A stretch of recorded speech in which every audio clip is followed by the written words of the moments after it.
خلق د دولت ارمان لرینا بد میں پخپلا د ځان وکړل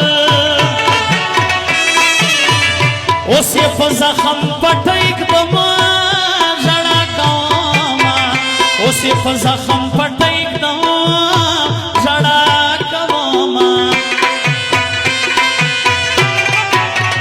پخله به تورې وینې تویېږم د زړه دردونه به دنیا ته ښکاره کړمه د زړه دردونه به